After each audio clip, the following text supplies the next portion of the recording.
This is Libby Road and the Sound Epistemology Podcast.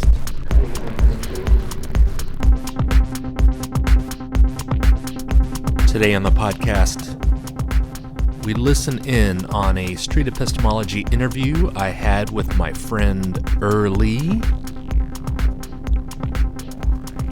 Erlee wanted to examine his claim that we could be able to derive moral answers from an objective source. And during this interview, we refer to a Twitch video that our friend Reed Nicewonder uploaded, examining this same claim with Erlee. I'll put that video's link in the description.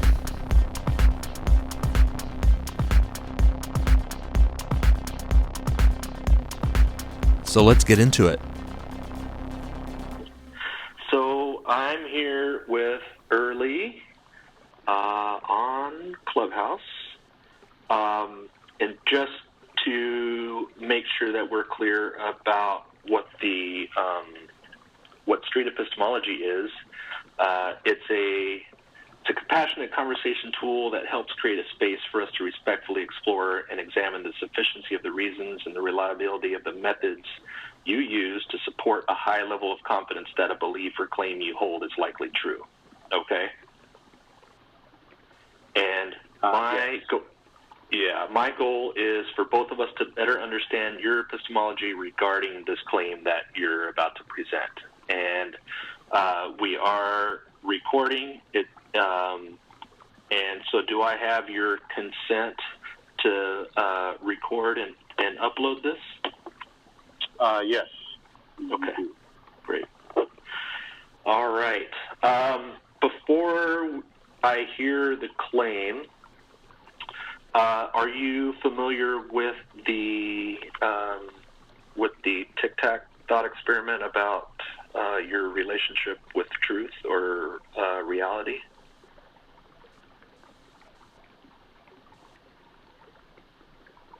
I'm sorry, ask that again, David, sorry. I was checking with you to see if you were familiar with the tic-tac thought experiment about truth or reality. Sometimes it's best to make sure that we understand what your relationship is with truth, and sometimes I start with that type of thought experiment before we get the claim started. Yeah, we can do that. I've heard the TikTok before, but let's go through it. It's never been directed to me, so. Oh, okay, great. Yeah, this will be good. Okay, so if we're standing in front of each other, facing each other, and I have a box of Tic Tacs, little candies,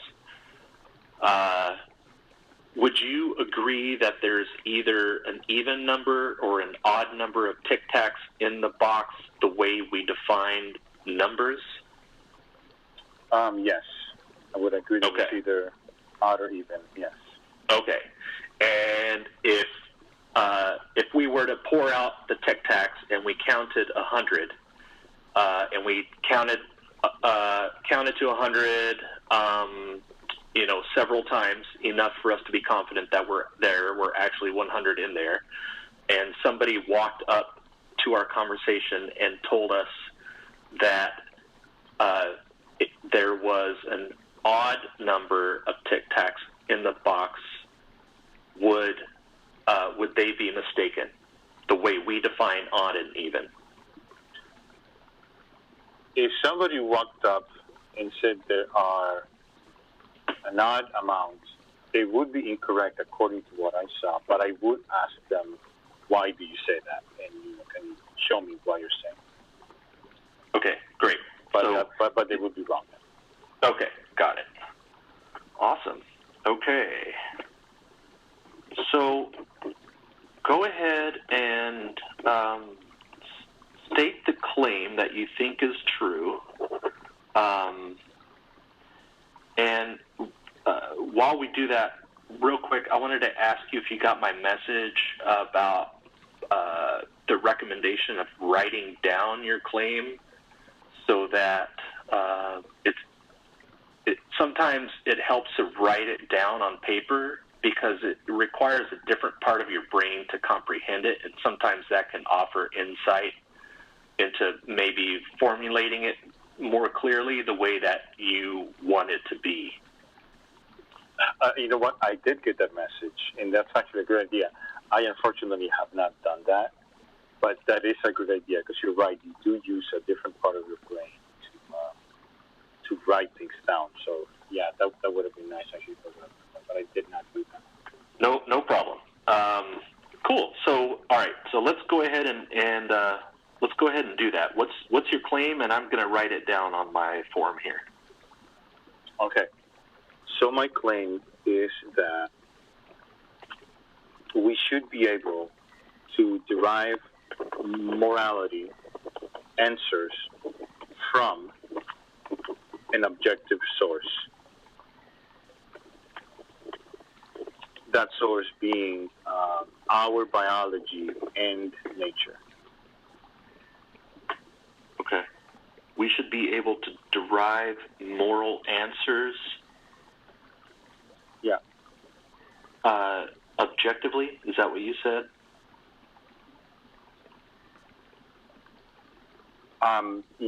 Yes, I said from a moral source, from an objective source as well. Okay, from an objective source. Instead of something subjective. Okay. Okay, and the way you define source in this instance, how would you define source? The source meaning that it could either be from someone's opinions or bias versus another source being an understanding of our biology, how our bodies work and how nature works, which we can understand how those things work through science. Okay. So, source to you in this instance could be opinions or biases or understanding of how nature works through science? Right, that would be the objective one. Oh, okay. So the opinions bias is the subjective source, and then understanding of how nature works by using science is the objective source. Is that correct? Okay. Okay.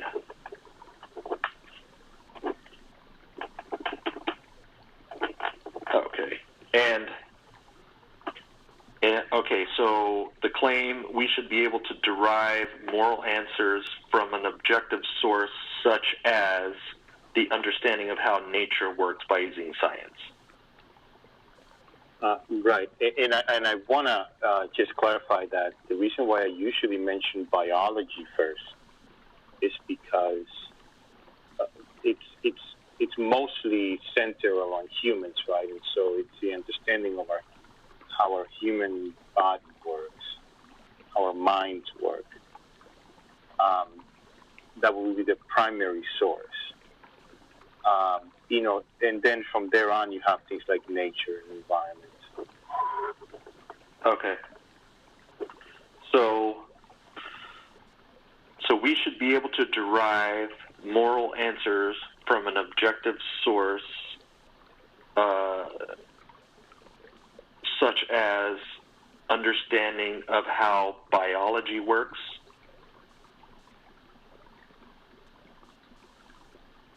Well, I wouldn't say how biology works. I would say how our human bodies work, if you want to put it that way. The way I said it is from biology or nature, is how I say it. You can expand that, right, by saying instead from how our human bodies work or nature. Okay. And we understand how our human bodies work by using science, or more specifically, biology? That's right. Okay. Okay. All right. What do you mean by moral or morality? Morality? Yeah.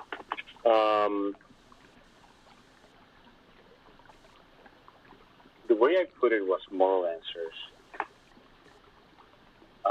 The way I'm positioning this is a moral answer. When I say moral or morality, is when there is a situation where a decision is going to be made, which could be moral or not, the answer to that situation can be understood by understanding our biology. So, a moral, the colloquial meaning, or I guess the way I understand morality or moral to be is just doing the things we do as human beings to maybe I guess I don't know how to define the word exactly, but the things that we do to have a good society and to increase or help each other's well-being, directly or indirectly. I'm purposely not going to the dictionary to look for the definition of morality, and I'm purposely just giving you what I have in my head so far. So.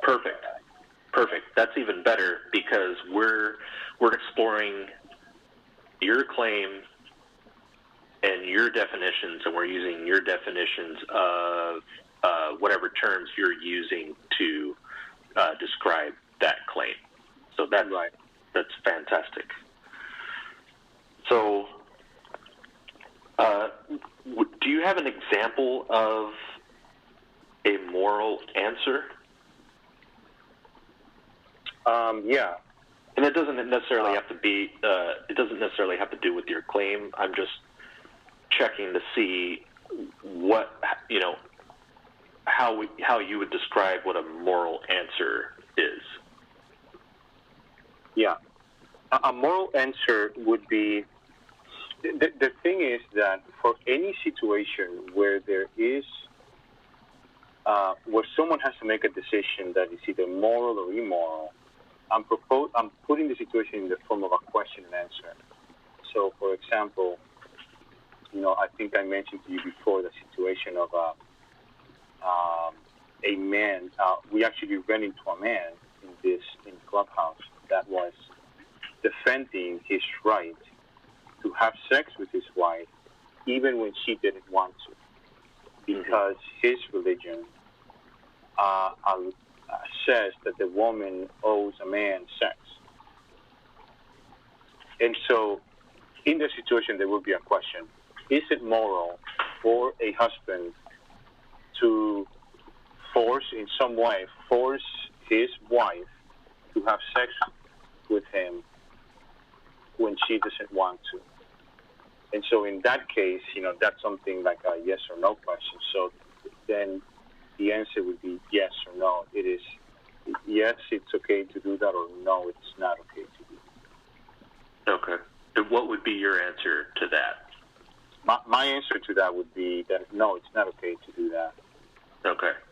And if I'm understanding correctly, you're saying that your no answer is based on a source that you claim to be objective, right? So I'm going to say yes, but I can expand on that a bit. Okay. The answer to your question is yes. Can I expand on that? Sure. Yes, please. Okay. So the way we normally answer these types of questions, we don't really think about it, or because we live in the West, and these are very easy answers for us to answer. However, a lot of those answers line up and are derived from our understanding of how we work. But it's something that I feel that it's almost done unconsciously. We unconsciously do this evaluation. And so when we think about the answer, we are in fact evaluating what we know about our human body and our brain and our nature. And that's how I propose that we are coming up with these answers anyway. But the way it reaches to you is that you're just doing it instinctively, right? But I think we could derive those answers from our biology consistently. But I acknowledge that as you think about it, you are not necessarily evaluating it from an objective source right now. But I think that we could learn to do that. We could learn to do it from an objective source so we could reliably come up with the right answers every time. Okay. Yeah, because your claim says we should be able to, right? Or do you want to change it to we could be able to? Which would be more accurate from your point of view? Should or could? We should do this. We should. Okay. I think we maybe. Why do you find that important there, Class? What's the difference between those two words? Is should more like a command, and could maybe like a hey, here's an option. Is that what you mean? Yeah, I think so. Okay. I mean, the word. I guess the reason why I bring it up is because I wrote down that your claim with Reed was could. We could. And I circled that word because I thought that was an interesting maybe thing to touch on. Yeah. And I don't want to go down the could route if you're saying that you want it to be we should, because I think that those are very different words. Yeah. I actually lean more towards could because none of this endeavor, because this is all just a thought exercise that I've been wanting to have somebody kind of like challenge me on or question it. Sure. But I am not trying to impose. I am not proposing that this should be imposed on anyone or that we should be doing that. I think I do like the word could better. Okay. So do you want to go ahead and change the claim to we could be able to derive? Yes. Okay. That's read in my head, yeah. Because I did highlight that very much on Reed's call. When I was on with Reed, I said could. Yeah. Could. Well, I'm glad that we cleared that up because that would have gone, I think, in two different directions. Maybe not necessarily perpendicular directions, but I don't think they're parallel. Would you agree? Yeah, I think okay. So. I think okay. All right. So we could be able to derive moral answers from an objective source, and such as the understanding of how our human bodies work by using science. Right. Okay.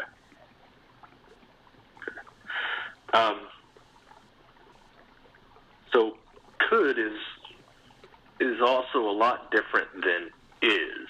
A word like is. Right. We're talking about what could happen and not necessarily what is objectively true right now. Would you agree with that too? That's right. It's a very, very important distinction because even in Reed's call, I keep calling it a call. These are voice chats, right? Yeah. On Reed's call, he put in the title "Objective Morality," and I can imagine people summarizing, "Oh yeah, this guy is saying that morality is subjective, and that is not what I'm saying." And so, I like the distinction there, David.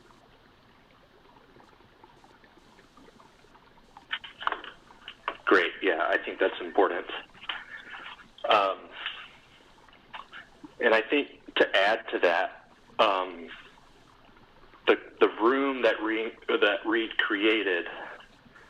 I'd have to look back at the actual verbiage, but I think I remember it saying, what should people know that don't know, or something like that, right? It was also a should. So I think so. Yeah, I think so. Yeah, I think you're right. So, but that's okay. We can definitely work with this. I like this. How confident are you that we could be able to derive moral answers from an objective source? I'm going to say I am.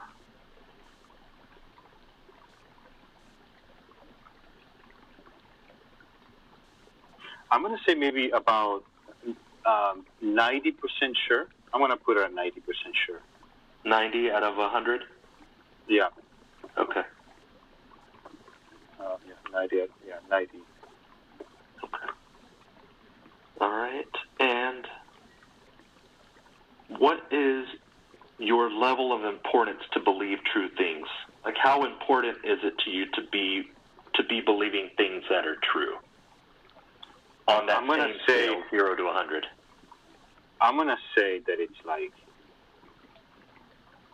99. 99. Okay. It's a curse.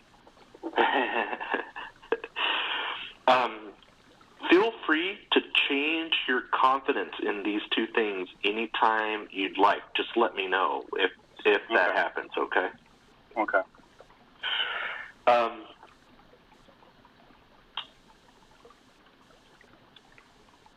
How much does this claim affect your behavior personally?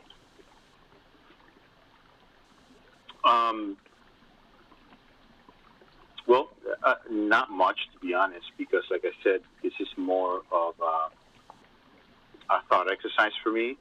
But I think that I do care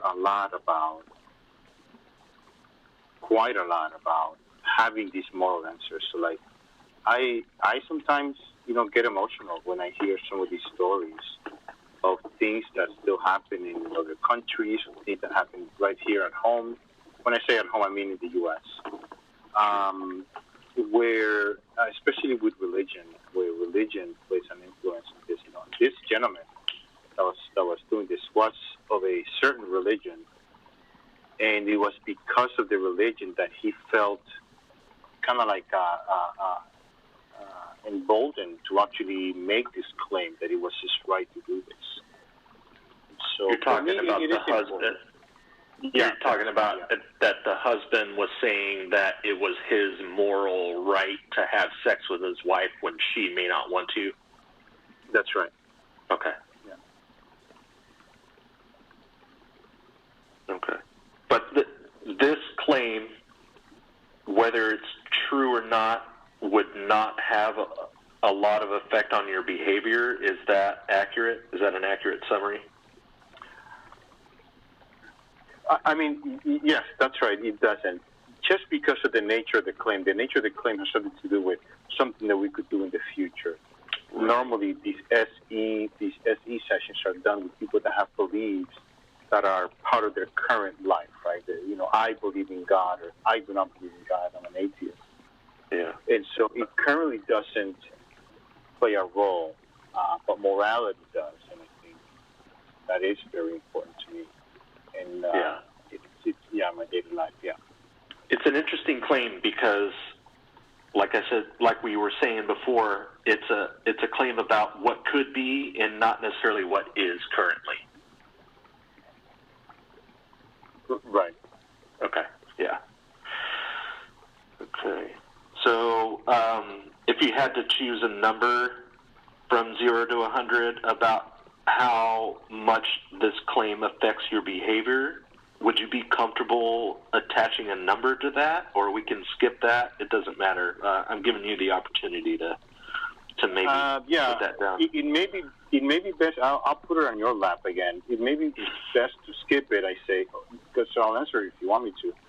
Again, because currently this doesn't really affect me right now because it's just not something that's currently in play. So Okay. I'll just put not much. yeah. Okay. And so here's where we talk about your main reason for holding this claim, or for holding, believing that this claim is 90%, that you're 90% confident that it's true. What is your main reason for having 90% confidence that we could be able to derive moral answers from an objective source? What's the main reason supporting that confidence? The main reason for that, what's propping up that at 90%, is the fact that just about every question, every situation that has to do with morality, it always comes down to understanding how our bodies work. I've seen that with my friends. Mm-hmm. Sorry, I was just going to repeat back. Every moral situation requires our understanding of our bodies. Is that right? Yeah, that's right. Okay. And I guess another way to say that would be, requires an understanding of our human nature, including our bodies and our mind, our brain. Okay. Yeah. Okay. How much does this reason affect your confidence, your 90% confidence? That reason is, it's like, I think that's the only thing propping up this claim. Okay. So it would. So let's see. I feel like if we were to come up with, literally look at this. This is actually nothing to do with our biology or nature. Yet it stands up right next to your other claims. So then my confidence would go down quite a lot, right? But it wouldn't go down a lot if you are only able to find a few. So like if there's only a few of these questions that you could ever come up with, then I wouldn't be so worried. However, if most of the moral questions in fact are not derived from an understanding of our human body, then that would greatly decrease my confidence in this. I just don't see how we do not derive it from our understanding of our human nature. Okay. So it sounds like if this is the only reason, it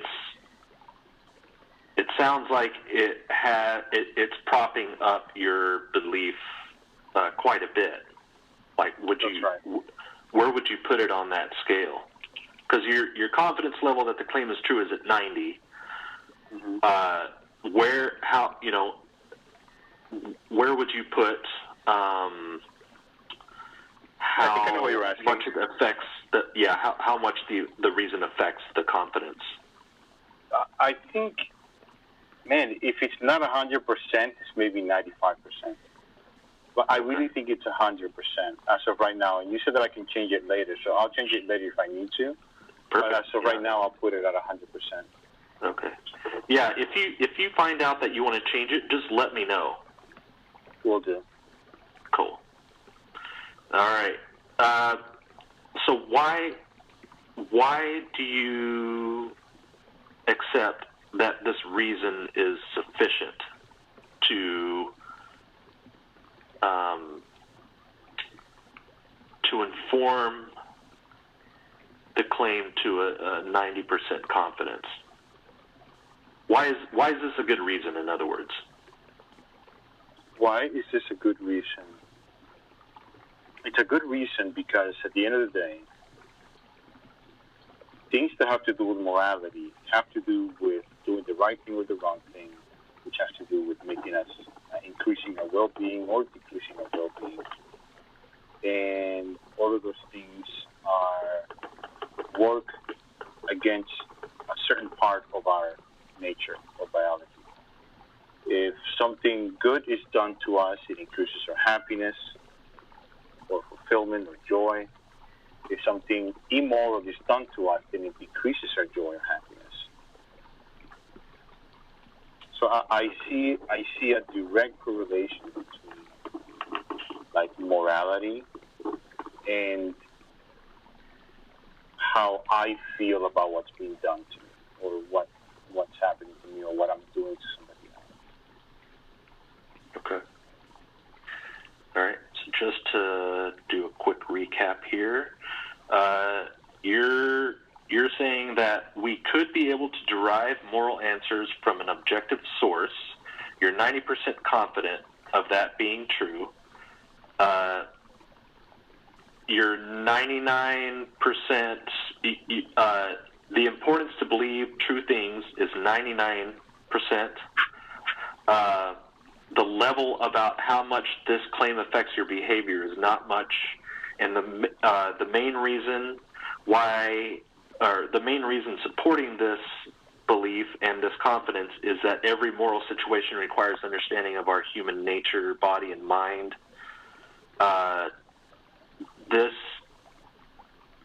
This reason is at about 100% supporting the claim, and the reason why it's a good reason is because morality, or the answers of right and wrong, affects our well-being. Right. Okay. Is there a way that we can test this claim? I think so. I think that if there's a way to measure stress levels, then there is a way to measure this claim. Okay. And that's my indirect way of saying yes. I think we are able to measure stress levels scientifically, and so that would be one way. Okay. So the test to see if we could be able to derive moral answers from an objective source is by measuring stress levels? Stress levels, among other things that maybe I am not qualified or I'm unaware of, but it has to do with the reaction or the reaction that our body has to immoral things that are being done to us or that we see. Even if something that's not being done to me, but something that I'm seeing. Okay.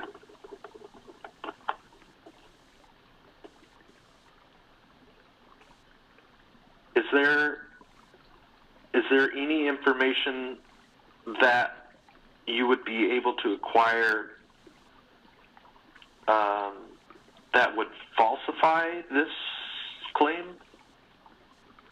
Are we able to tell if this claim is not true? Yeah, so this is all reliant on that moral things affect our biology. And so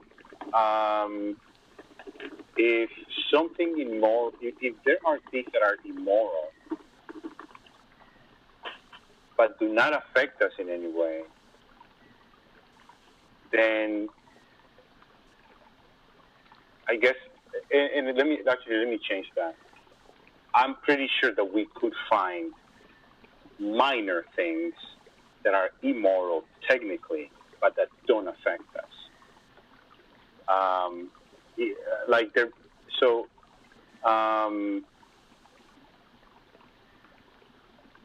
Let's say, I'm trying to come up with an example, and I suck at coming up with an example. That's okay. But Take your time.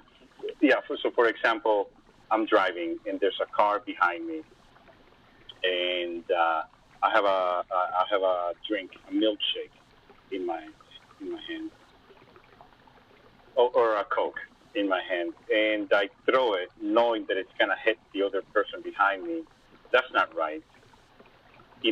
But it's not going to like actually that may actually infuriate some people. Actually, that's not true. That may infuriate some. I guess I was trying to come up with something that may not really affect someone, right? Like you're not gonna get all ticked off, but you could technically be more. So I think the only way to falsify this would be to find out that a major moral answer would not cause stress. Because I do realize that a minor thing may not stress you out. So an example of how this belief could be falsified is if we found examples of a major moral issue not affecting our biology? Correct. Okay. And you know what? And I have an example. I'll make this like 10 seconds. Sure. I used to work in IT, and I was in charge of all the computers in this building. And I had a lot of cleaning wipes in my desk. A gentleman came to my desk and said, "Hey, Erlee, can I take some of those?" And I said, "Hey, no, I need those. Go and ask the assistant for some." I left my desk. I came back, and all of my wipes were gone. This is like this happened maybe like 8 years or 10 years ago, and that probably didn't affect me much. I'm like, oh my goodness, this guy, he went ahead and took the wipes, but it wasn't a big deal. I just kept on with my day. So it's a minor thing. It didn't really have a huge effect on me, but I think that still doesn't disprove my point. Okay. And so, if we did find examples of major moral issues that did not affect biology, that would be criteria that would lower your confidence that it's true? I absolutely, yeah. That would be, okay. That's actually a good way to put it, yeah. Okay. All right. Do you have any criteria that would raise your confidence? Things that would raise my confidence would be, like if I were able to talk to experts in biology, medical doctors, or experts, where they were able to show the level of precision and the way that the body or brain reacts to stress or when things are done wrong to you, that would increase my confidence. So like when I came up to my desk and I saw that the wipes were gone, if even that act could be measured, then that would increase my confidence significantly. Okay. So if you had some sort of access to experts that understand this very well, and they gave you ways to measure your biology in situations where it doesn't seem like that big of a deal to you, that would raise your confidence that the claim is true? Yeah. Okay.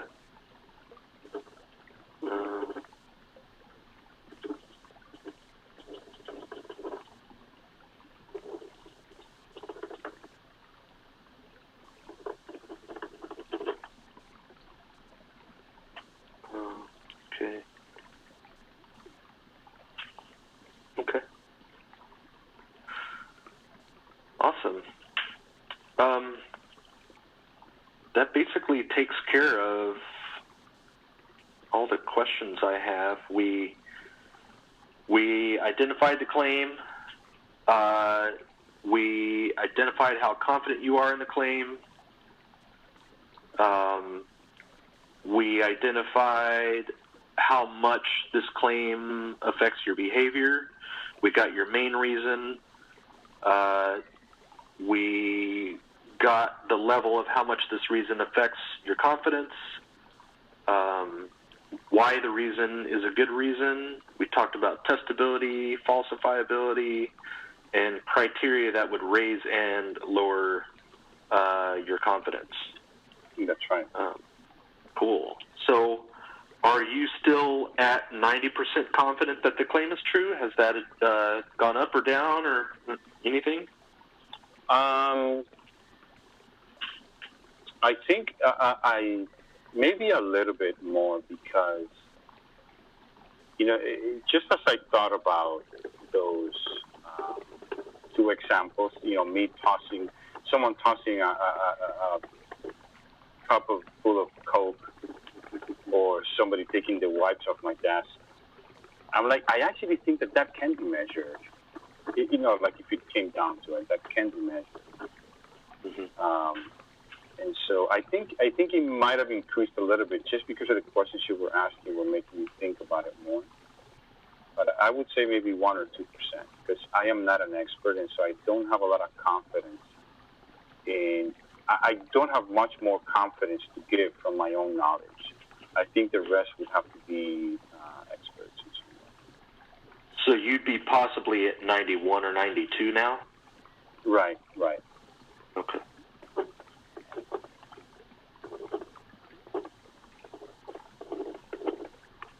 Okay. Well, that's a change. Yeah. It's not necessarily required that the interlocutor make a change, and definitely not right away, but that is a change. It sounds like your current confidence is now more accurate based on that the questions and answers that we've gone over. Would that be fair to say? Yeah, that's right. Yeah, and the thing, to be honest, David, is that I care a lot about epistemology, and something like this, especially for me to be talking it over with you and with Reed, it's something that I've thought about, and I've tried to test myself and see where am I getting this from? How did I get to this thought? And so that also has helped me to kind of get to this level of confidence. Yeah. And so next time you make this claim and somebody asks about it, you'll have a better understanding of your own reasoning. Yeah, right. Yeah, that's right. So if you'd like, go ahead. Mm-hmm. No, you go ahead. If you'd like, I'll take a screenshot of this form with your answers on it. It might be a little hard to read. I don't have great handwriting, and it's my first time to use it, so it's a little bit messy, but I'll definitely take a screenshot of it and send it to you if you're interested in that. That way you can kind of carry it around with you and look at it next time you talk about this to somebody. Right, you're right. Yeah, that's a good idea. I'll send you the email after the recording ends. Okay. Or where do you send it normally? How do you do it? Well, we follow each other on Twitter, right? I can send you a screenshot on Twitter, can't I? Oh yeah, through the DM. DM, yeah, that's right. That works. Okay. Cool. I'll do that. Excellent. Well, is there anything else that you wanted to talk about this particular claim with me, or we can talk about something else? I kind of wanted to fill in with you about tomorrow and Saturday, but I want to make sure that I offer more digging in more on this claim here if you want to. No. I will mention one thing about this claim, and we can end it there. With Reed, one of the things that I was able to kind of discover is it's like how I'm thinking about it, right? Because there's things that I haven't thought about. So when Reed asked me about culture, I didn't have a good answer because culture is part of nature, but we know that culture sometimes enforces bad things onto people just because it's a cultural norm. And so if culture comes from nature, then what do you mean? And so it helped me kind of reevaluate the relationship of the argument between nature in the human being. And, something like that is like the human should be able to inform how culture works, but culture shouldn't be enforcing onto the human what they don't want to do or something that decreases their well-being or increases suffering. And okay. so, yeah, and so simply talking about it kind of like helped me explore areas that I didn't know. Talking with you about this right now, it's like it made me think about like, well, there's some things that could be labeled immoral, but may not be even noticeable because it doesn't really register. How do I think about those? So that was, I think talking about it has helped me in that way as well, where I get to go to areas of the argument that I haven't thought about. Yeah, that's awesome. That's great. Yeah. This might sound like a commercial, and I apologize if it comes off that way, but what you said a second ago caused me to refer to my Facebook group that I have. It's called Sound Epistemology Facebook group, and it's a private group, so everybody's kind of more comfortable sharing stuff on there. But it made me remember to look up something that I posted in there back in October about the appeal to nature, which is considered like a fallacious reasoning. Have you heard of the appeal to nature before? I have not, but I'm very curious now. Okay. So the appeal to nature is basically just because something's natural doesn't mean it's good. Oh, okay. Like vaccines aren't natural, so we shouldn't use them. That would be like an appeal to nature that's fallacious. Oh yeah, I would agree. Yeah. Okay, something like that for sure. Yeah. So when someone asserts that something is good because it's natural or bad because it's not natural, they're using the appeal to nature, which is a weak argument. It could still be true, but appealing to nature would not be a very strong argument. Natural products are not necessarily safe or effectively solely based on the fact that they're natural, and unnatural products are not necessarily unsafe or ineffective solely based on the fact that they are not natural. So that kind of came up when you were talking about, well, culture is derived from nature, but that doesn't make it good just because we find it in nature. Right. Okay, so that's good. I didn't say something like fallacious, right? Or did I? I don't know. I think you were talking about how it made you think a little bit more whenever Reed asked you about culture being derived from nature. Right, it did. Because just because it's in nature doesn't automatically make it a good thing. Right. So, right. Yeah. So yeah, I'm on page with that, and I didn't actually never thought about the appeal to nature, but yeah, I can see that. Yeah. So,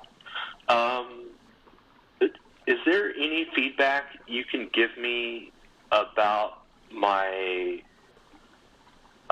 process here that we just had? I'm always looking for feedback and making it better. There's a lot of times where I kind of fumble with words and that kind of thing, and I'm working on that. But if there's any other feedback that you can give me that I can improve this process, I would welcome it with open arms. Yeah. For me, and this has to do with my character, and also what I mentioned at the beginning of the call of this meet here, is that I would like a challenge. I would like to be challenged or pushed. But I think you did do that in our previous conversation, and I really liked our last conversation. Okay. So this is very much having to do with me, other than putting me aside, I think your questions really do get to the epistemology of the thing. So I think you're right on point. I think your questions, all of them, really do get in there. I would just want you to challenge me more, challenge people more. Okay. But that is personal, right? That may be something to do with me. Yeah. Yeah. I mean, you can probably find thousands of people that will challenge you way better than I will. Mm-hmm. Yeah. That's why SE kind of fits with my personality, because I don't like to argue. And so this is a way for me to talk to people without having to argue with them. Right, that's true. And you get to talk about the topics that are kind of, hot, right, without having to do that. No, so you're absolutely right. I think your questions were on point, and for somebody that's holding, beliefs having to do with religion and all that, I think it's a perfect set of questions. So as far as epistemology, I would say I think this is actually on point. Awesome. Well, that's good to hear.